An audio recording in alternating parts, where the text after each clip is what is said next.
표창원의 뉴스 하이킥 3부, 경제를 속속들이 파헤치는 코너죠.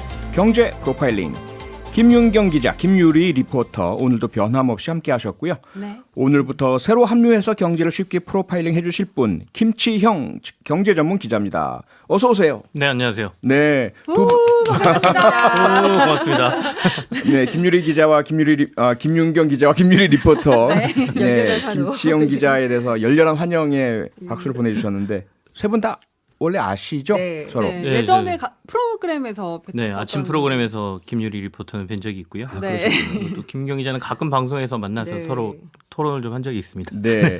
특히 우리 김치영 기자는 아침에 MBC 라디오 손에 잡히는 경제를 통해서 네. 많은 청취자분들께 깊은 인상을 남기셨는데, 네. 그래도 우리 뉴스 아이킥 청취자는 처음 만나보시니까 인사 좀 그러니까요. 해주시죠, 간단하게. 제가 주로 출근길 담당인데 퇴근길 시간에 처음 나오는 것 같습니다. 보통 출근길에는 저도 정신이 좀 몽롱한 상태가 있을 경우가 많거든요. 네. 그래서 출근길에는 조금 더 정신 맑게 해서 앞으로 예. 또 퇴근길에는. 경제 뉴스, 네, 네. 퇴근길에는 예. 경제 뉴스를 좀 더 쉽게 설명해 드릴 수 있는 역할을 좀 하도록 하겠습니다. 출근길을 다 잡고 계시는 거예요? 그러니까요. 대단하신 분입니다. 대단하신 분인데요. 자, 그럼 오늘 다룰 첫 번째 경제 이슈, 김유리 리포터가 먼저 전해주시죠. 네. 다음 달부터 적용되는 전기 요금이 동결됩니다. 정부와 한국전력은 내년 1분기 연료비 조정 단가를 올해 4분기와 동일하게 적용하기로 했는데요. 국제 연료 가격이 올랐지만 코로나19 장기화와 그리고 높은 물가 상승률 등을 고려해 동결 결정을 내렸다고 설명했습니다. 근데 그동안 내 월급 빼고 다 오른다 이런 좀 문제를 인플레이션 관련된 이야기 전해드렸었는데 안 오르는 게 있어서 반갑긴 한데요.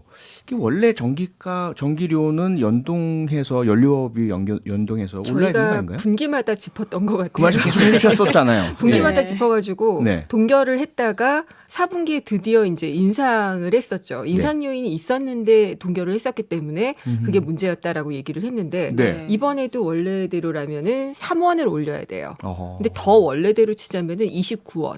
정도를 네. 올려야 됩니다. 지난번에 올렸어야 되는 거 안 올린 것까지. 네, 29원까지 올리면 너무 급격한 상승이 되기 때문에 네. 제한폭을 두고 있어요. 플러스 마이너스 3%로 두고 네. 있기 때문에 직전 분기 대비해서 그래서 3원을 올렸어야지 되는데 한전이 신청을 했지만 정부가 유보를 결정을 한 겁니다. 아, 네, 네. 근데 뭐 아까 말씀하셨다시피 코로나 네. 상황 그리고 네. 이제 물가 상승에 대한 부담 네. 이것 때문이다라고 설명은 하고 있습니다. 네. 이게 원료비 연동제니까 우리나라는 전기를 만드는 데 쓰는 게 석탄이 가장 많거든요. 네. 석탄이 가장 많고 그다음에 천연가스, 예. 그다음에 원자력 이 정도 순입니다. 그래서 천연가스하고 석탄을 두 개를 합하면 거의 64%를 전기 만드는데 우리가 원료를 그걸 쓰고 있거든요. 예. 근데 이 두 개 다 가격이 1년 사이에 엄청나게 많이 올랐어요. 네. 그렇다 보니까 작년에 저희가 연말에 연료비 연동제라는 제도를 도입했으니까 그 네. 제도대로 한다라고 하면 그 가격이 이제 전기 요금에 반영이 돼야 되기 때문에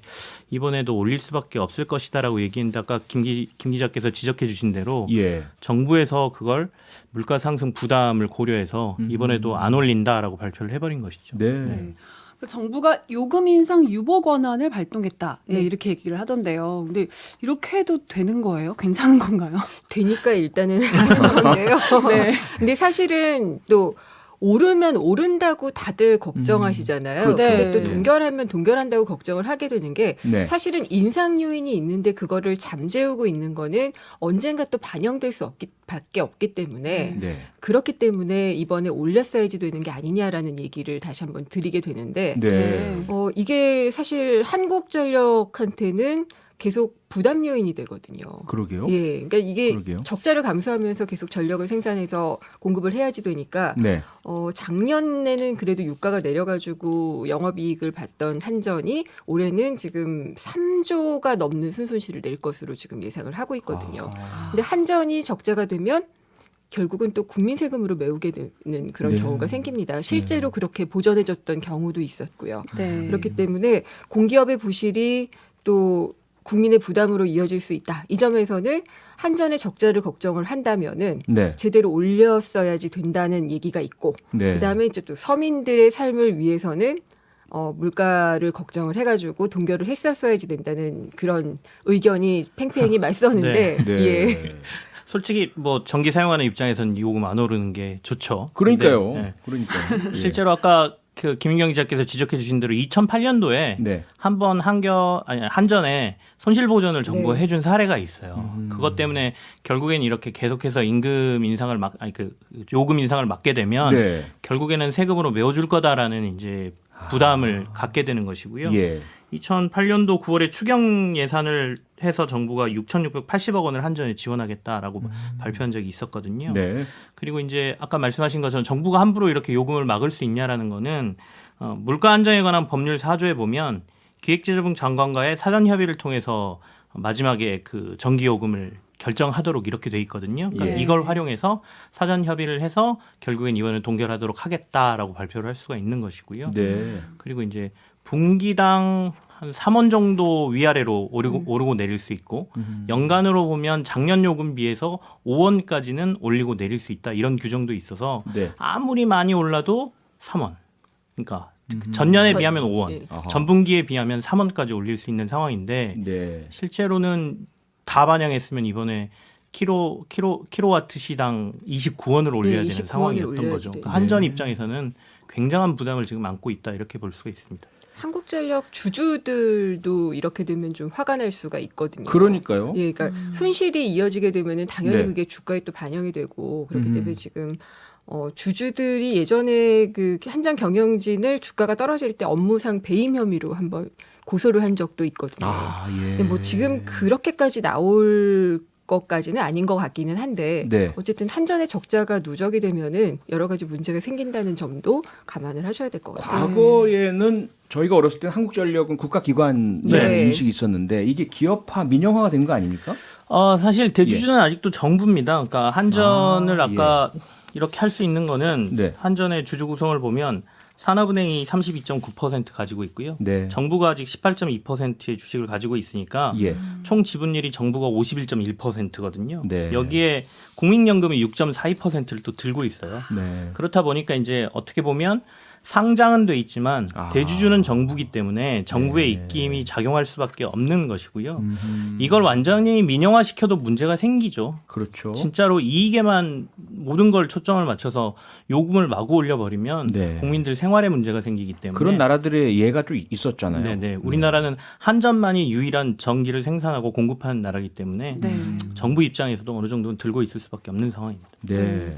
근데 또 우리 분기마다 또 얘기하시면서 연료비 연동제 얘기를 계속 했었잖아요. 네. 근데 도입을 한 이유가 있을 텐데 이럴 거면 대체 왜 도입을 했느냐 이런 지적도 있긴 있더라고요. 그러니까 경제 논리에 정치 논리가 앞선다라고 이제 지적들을 하시는데 네. 지난 분기, 그러니까 지지난 분기까지 동결을 했던 거는 4월 재보선이 있었기 때문이었고, 그다음에 이번에는 대선을 앞두고 있기 때문에 민심을 신경 쓸 수밖에 없다라고 이야기들을 하고 있죠. 좀 지적을 네. 하고 있는데 네. 연료비 연동제를 저는 적절하게 적용을 해서 미래에 올 부담을 나눠서 지게 하는 게 더 낫다고 보거든요. 네. 그러니까 전기요금 한꺼번에 인상할 수도 없잖아요. 아니면 이렇게 국가가 부담을 해야지 되고 예. 이런 구조라면은 정치적인 논리, 그러니까 조삼모사 아닌가요? 아. 네. 정치 논리도 분명히 작용을 하곤 있는데 네. 인플레이션 우려를 정부도 크게 하고 있는 것 같습니다. 네. 공공요금이 오르게 되면 아무래도 다른 물가를 자극하게 되고 네. 그렇게 됐을 경우엔 금리 인상하고 물가 같이 오르고 했을 경우에 서민 부담이 너무 커지기 때문에 네. 경기가 침체돼버렸을 경우에 부작용도 고려를 해야 되거든요. 예. 그것도 어느 정도는 고려한 것 아닌가라고 보여집니다. 네, 쉬운 문제는 아닌 것 같지만 그래도 연료비 연동제를 도입했으면 지키는 것이 맞는 것 같고요. 그리고 공공요금 인상에 따른 인플레이션 이것도 물론 유의해야 될 테고 전기값 올라서 상당히 힘들어하실 네. 그런 저소득층이나 예. 자영업자분들 생각도 해야 될 테고 어쨌든 잘 좀 운영했으면 좋겠지만 여기에 정치 논리만은 들어가지 않았으면 하는 그런 바람을 가져보면서 잠시 저희도 광고 듣고 돌아오겠습니다. 네, 경제 프로파일링 계속해서 이어가겠습니다. 김유리 리포터 두 번째 네. 이슈 정리해 주시죠. 네.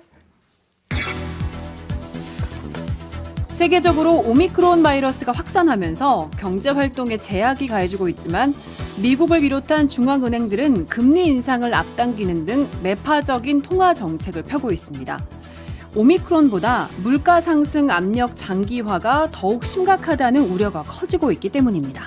중앙은행들이 매파 본색을 드러내고 있다. 뭐 공격적이다 이렇게 이해가 되는데 그건 결국 금리 인상을 적극적으로 고려한다 이렇게 받아들여야 되나요?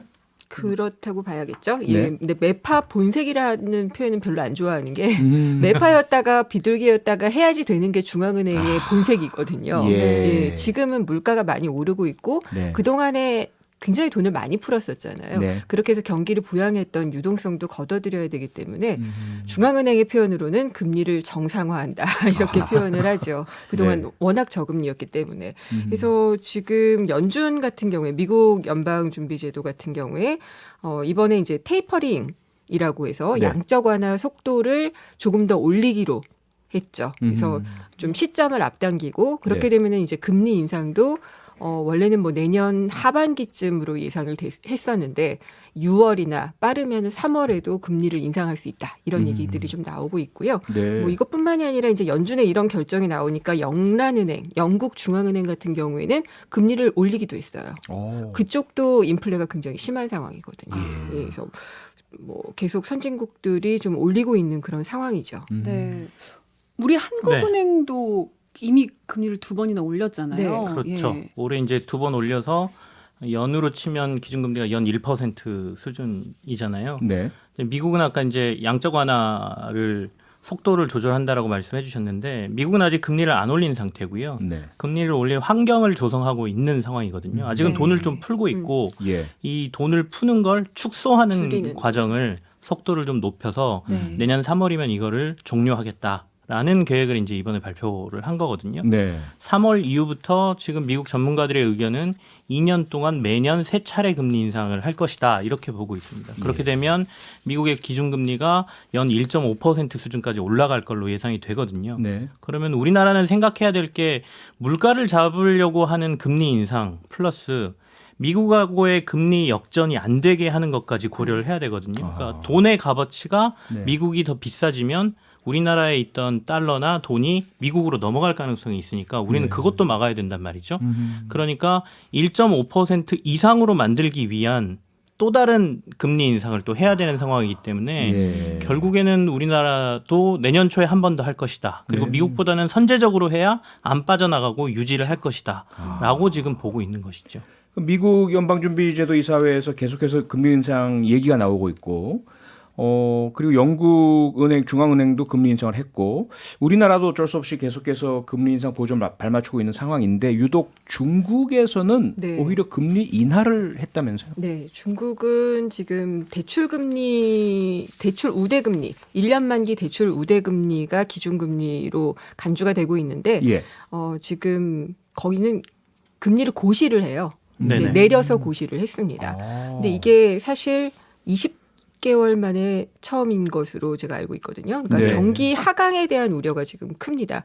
뭐 헝다그룹 같은 경우 그런 부동산 기업들이 네. 부실해져가지고 이제 그것 때문에 오는 부동산발 경기 하강에 대한 우려도 있고요. 아하. 그거 이외에도 예. 지금 보면은 전력난이 굉장히 심각하잖아요. 그때도 말씀을 드렸지만은 호주로부터 석탄 수입이 금지된 여파 뭐 이런 것 네. 때문에 전력난도 심하고 부동산 시장에 대한 그러니까 이게 침체가 오기 시작하면 걷잡을 수 없을 것이다. 뭐 이런 우려들이 좀 있기 때문에 예. 성장률이 이미 좀 많이 떨어졌어요. 1분기에는 18.3%까지 갔었는데 3분기에는 4.9까지 내려갔거든요. 어이구. 근데 4분기에는 2%까지도 내려올 수 있다. 이런 얘기가 지금 나오고 있기 때문에 금리를 내리지 않으면 안 될 그런 상황인데 여기도 물가는 높습니다.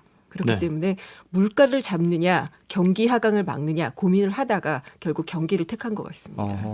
중국은 좀 상황이 다른 상황이어서 완전히 반대로 가고 있다라고 보시면 되고 예. 나머지 거의 대부분의 선진국들은 금리를 인상하는 쪽으로 간다라는 건데 결국에는 인플레이션을 잡아야 되는 물가를 오르는 걸 잡아야 되는 상황이거든요. 네. 미국이 소비자 물가 지수가 11월에 6.9%까지 올라가서 40년 만에 가장 높은 물가 상승률이 나왔거든요. 이게 2008년 금융위기 때 6년간 미국이 6.4조 달러의 돈을 쏟아부었는데 네. 양적 완화라고 해서 코로나가 터지고는 3개월 만에 3조 달러를 시장에다 쏟아부어버렸어요. 그러니까 속도나 규모 면에서 엄청 빨랐죠. 네. 그렇다 보니까 화폐의 가치가 훨씬 빨리 떨어졌고 그 얘기는 물가가 올랐다는 얘기거든요. 그렇죠. 그러니까 그 부작용이 이제 서서히 드러나기 시작할 텐데 아하. 여기에 대응하기 위해서는 어쩔 수 없이 금리를 올려야 되는 것 아니냐라는 된다라는 게 이제 정책 당국의 입장인 것 같습니다. 네. 네. 근데 이제 미국 중앙은행은 이제 매가 되고 이렇게 중국은 또 비둘기파라고 하더라고요. 반대가. 예. 보통 이제 통화 정책을 긴축으로 가져가면은 매파적이라고 이야기를 네. 하고요. 그다음에 이제 완화적으로 가져가게 되면 금리를 내리거나 양적 완화를 하게 되면 비둘기라고 얘기를 하죠. 예. 그럼 이렇게 두 경제 강국의 중앙은행들이 각각 네. 이제 반대로 가게 되면 우리는 어떻게 되고 세계 경제는 어떻게 되는 건지 이거 좋은 건지 안 좋은 건지 어떻게 해야 되나요? 답하기가 좀 일단은 미국하고 중국하고 좀 안 싸웠으면 좋겠고 네. 그러면 네. 뭐 어디에든 다 도움이 좀 될 것 네. 같은데 네. 중국이 돈을 풀고 경기를 부양하는 건 우리한테는 나쁠 건 없는 것 같습니다. 당장 중국하고 워낙 경제 관계에 있어서 우리가 교류하는 게 많고 네. 중국이 경기가 좋아지면 저희에 득되는 게 있기 때문에 세계 경제하고 좀 반대 방향으로 가더라도 좀 단기적으로 봤을 때는 중국에서 그냥 부양을 좀 해줬으면 좋겠다. 아. 왜냐하면 다른 데도 돈줄을 다 재고 하고 있는데 예. 우리가 미국 중국으로 수출 제일 많이 하거든요. 네. 근데 한쪽이라도 좀 살아주면 우리가 좀 먹고 사는 게 좀 나아지지 않을까라는 생각이 좀 있죠. 네. 수출은 그런 영향이 있다라는 말씀이신데, 근데 금리 인상만 놓고 보자면 가장 걱정되는 게 지금 대출을 많이 받고 계신 분들이잖아요. 네. 그래서 만약에 금리가 인상된다는 것은 소위 변동금리로 네, 네. 대출 받으신 분들은 이거 큰일 났네 이렇게 되는 거 아닙니까? 고정금리로 그래서 이제 갈아타시는 분들도 많다고 이야기를 하는데 네. 대출금리 보면은 근데 이 말씀을 좀 드리고 싶은 게 기준금리 플러스 가산금리거든요. 예. 근데 가산금리가 더 많이 뛰어요. 아. 지금 이게 사실은 정부에서 들여다보겠다라고 얘기를 하면서 네. 예금금리 같은 것들을 많이 올리니까 예대마진을 올려야지 되는 은행들로서는 대출금리도 같이 끌어올릴 수밖에 없어서 오른 그런 경향이 좀 있거든요. 네. 그래서 고정금리로 갈아타시라 뭐 이런 말씀은 많이 들으셨을 테니까 지금 말씀을 드리면 왜 대출금리가 더 오르냐라고 하면은 네. 예금금리를 많이 올리다 보니까 은행들이 지금 대출금리를 더 많이 올리고 있다는 거 이것도 조금 아하. 눈여겨보셔야지 될 점 중에 하나입니다. 네. 하실 수만 있다면 저는 고정금리로 하시고 신규 네. 대출도 고정금리로 하시는 게 낫지 않을까라는 네. 생각은 가지고 있습니다. 왜냐하면 가능하기만 하다면 네. 네. 뭐 계속해서 금리 인상 스케줄을 갖고 있으니까요. 아. 네. 은행이 바꿔주면 그러니까 은행이 안 해주죠. 네, 참고하시기 바랍니다. 아무래도 당분간은 금리가 네. 내려가진 않을 것 같으니까요. 가능하다면 고정금리로 바꾸시는 방안 찾아주시고요. 다음 세 번째 이슈로 넘어가죠. 김유리 리포터 전해주세요. 네. 앞으로 인구가 급증한 지역에서 택시 부족 문제가 다소 해소될 전망입니다. 국토교통부가 택시 총량제 지침을 획일적 감차해서 탄력적 증차가 가능하도록 보완하기 위해 택시 사업 구역별 총량제 지침 개정안을 행정 예고했습니다.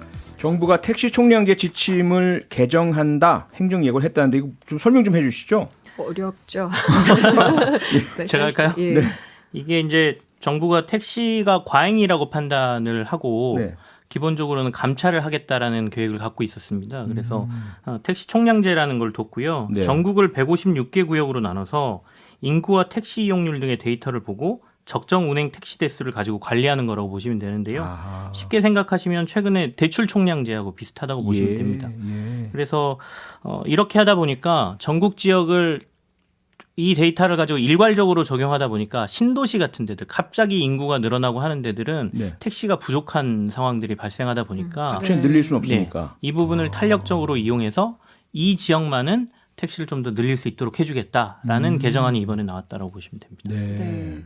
근데 택시 잡기가 힘든 이런 신도시에 사시는 주민들은 이게 굉장히 환영할 일 같은데 그럼 어떻게 늘린다는 건지 이것도 궁금해요.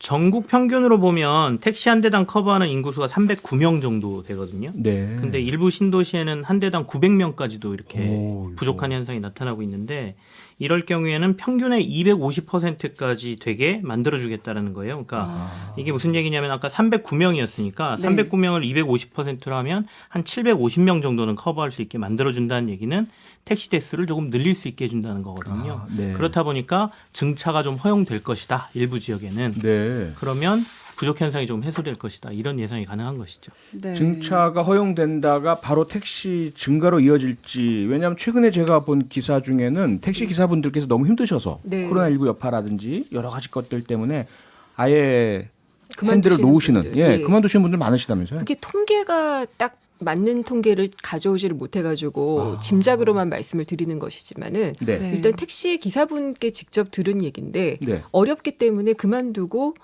딜리버리 배송 쪽으로 가시는 배송, 분들이 많다고 라이더. 해요. 예, 예, 예. 그쪽에서는 이제 빠른 배달을 위해 가지고 많은 인건비를 지난번에도 말씀을 드렸지만은 네, 네. 인건비를 높이기 때문에 그쪽으로 가시는 분들도 없지 않아 있다고 하거든요. 아하. 그래서 저는 택시 기사분들 부족 문제도 조금 눈여겨봐야지 될 포인트 중에 하나라고 봐요. 네. 예. 이게 공급과 수요의 미스매치 현상이 네. 계속 발생하는 것 같거든요. 네, 그러니까 네. 저희가 분명히 정부에서는 대수는 확실히 네. 공급 초과라고 얘기를 하고 있는데 네. 저희가 출퇴근 시간에는 계속 택시 안전 부족 현상을 느끼지 않습니까? 부족해요. 네. 예. 그리고 아까 말씀하신 것처럼 운행하시는 운전기사분들이 이제 다른 직종으로 이동하다 보니까 또 다른 문제가 생기고 네. 그래서 이 미스매치 문제를 해결하는 게 더 중요하지 않을까라는 생각이 들거든요. 그러니까 네. 신도시에다가 일부 초과 공급을 해주면 전체 대수는 또 초과되는 거잖아요. 그러네요. 그러면 나중에 감차 문제가 또 생길 테니까 아하. 그래서 이 미스매치를 해결하는 부분에 조금 더 집중하는 게 정책적인 효과를 높이는 방법이 아닐까라는 생각을 좀 하고 있습니다. 예. 네, 그렇다면 이 택시 총량제를 보완한다고 해서 택시 부족 문제가 해결될 거다라고 보진 않으시는 거네요. 총량제만으로는 좀 문제가 있고 이번에 네. 이렇게 탄력적으로 한 것 자체는 좀 긍정적으로 보고 있어요. 네. 그리고 이제 브랜드 택시나 플랫폼 택시라고 이야기를 하잖아요. 네. 이제 플랫폼 택시들이 많이 이제 나타나고 있는데 예. 플랫폼 택시는 감차한 만큼 플랫폼 택시의 그 증차를 가능하게 해주거든요. 아하. 그러니까 또 총량제로 치면은 네. 더 늘어날 수도 있는 거예요. 만약에 900대를 감차를 했다. 그럼 900 플러스 알파를 더 증차를 할 수가 있는 거거든요. 네. 그렇게 된 상황으로 보면은 총량을 유지하는 정책을 계속해서 유지하는 게 맞느냐라는 네. 근본적인 좀 의문이 네. 들기도 해요. 네. 아니 김 기자님 미스매치 해소가 네. 가장 중요하다는 말씀 속에 담긴 의미가 상당히 좀 뭐 여러 가지가 있을 것 같은데요. 우선 조금 전에 지금 네, 김윤경 기자께서도 플랫폼 택시 문제를 말씀 주셨어요. 네. 그런 다변화 뭐 예를 들자면 우버라든지 뭐 타다 논란도 상당히 심각했었고 그렇죠. 이거 어떻게 가야 될까요?